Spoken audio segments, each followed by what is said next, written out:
Welcome to Breaking News in 5 minutes. Today, we're diving deep into the startling effects of the ongoing conflict in the Middle East. The recent surge in gas and oil prices has ignited global concerns about inflation, potentially signaling a need for significant interest rate hikes. Join us as we uncover the intricate web of repercussions from the war in our special report. Hit the steel if it's hot.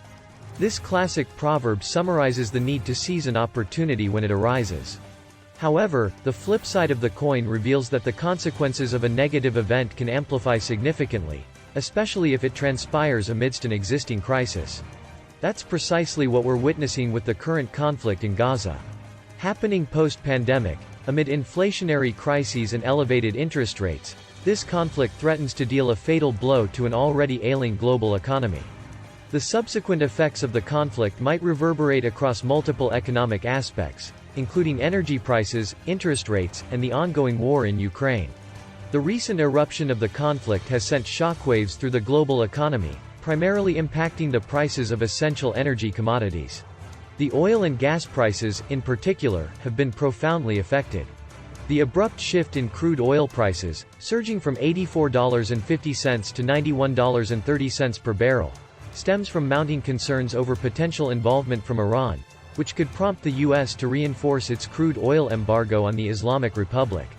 This move, while devastating for importing nations, could also strain the relationship between the U.S. and Israel, potentially complicating the supply dynamics. Meanwhile, the gas prices have witnessed a staggering 32.7% spike over the last 2 weeks.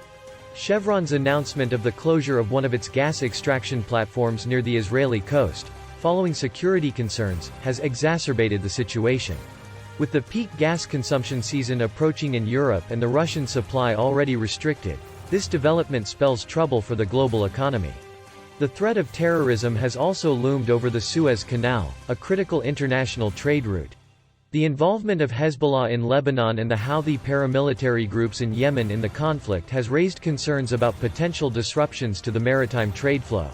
With nearly 30% of global maritime trade passing through the Suez zone, any delay or cost escalation could further fragment the already strained global trade system.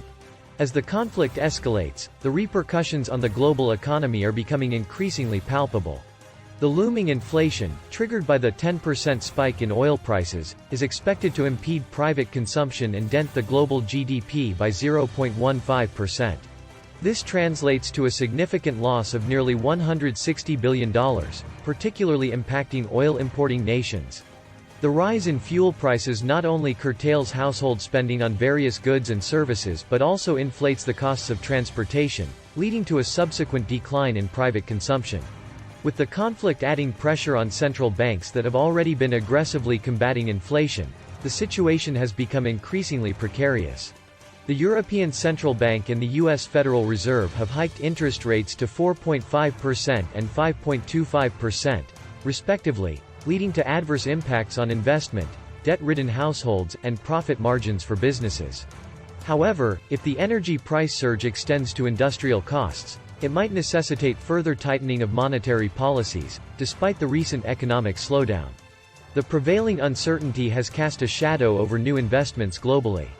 The increased cost of borrowing has rendered numerous projects unfeasible, and the volatile international landscape has led many investors to adopt a cautious stance. Heightened geopolitical risk perception has spread beyond the Middle Eastern countries directly involved in the conflict, impacting several European nations and the G7 economies, and raising concerns about potential terrorist attacks and geopolitical destabilization. The conflict has also indirectly reinforced Russia's position amid the ongoing crisis in Ukraine. The diversion of global attention towards the Middle East could reduce external aid to Ukraine, hampering its economic recovery efforts. Additionally, an intensified embargo on Iranian oil would drive up global oil prices, making it challenging to enforce trade sanctions against Russia, thus providing a lifeline to Moscow's finances. Furthermore, the local tourism industry has taken a hit, with potential implications for international travel routes. The concerns about the conflict's spread and potential terrorist attacks have adversely affected tourist inflows to Israel, while the proximity of popular tourist destinations like Sharm el-Sheikh to the conflict zone in Gaza has raised apprehensions about Egypt's tourism prospects. Although some Spanish hospitality businesses have initially hoped for increased domestic tourism, a widespread escalation of the conflict could significantly impact international travel, especially in major aviation hubs like Turkey and the United Arab Emirates. Concurrently, an increase in credit risks has put local companies in Israel at risk of defaults. The rapid call-up of around 360,000 reservists, representing 6.2% of Israel's working-age population, has the potential to disrupt the local economy and lead to debt repayment issues or corporate defaults. While the economic and credit impacts are currently contained within Israel, Gaza, Egypt, and Jordan, the evolving events pose a significant threat to stability in the broader Middle East region and could have spillover effects on global credit markets. Stay tuned for more insightful analyses and breaking news updates. Don't forget to like, share, and subscribe to our channel for more comprehensive coverage of global affairs. Thank you for watching Breaking News in 5 minutes. Respond via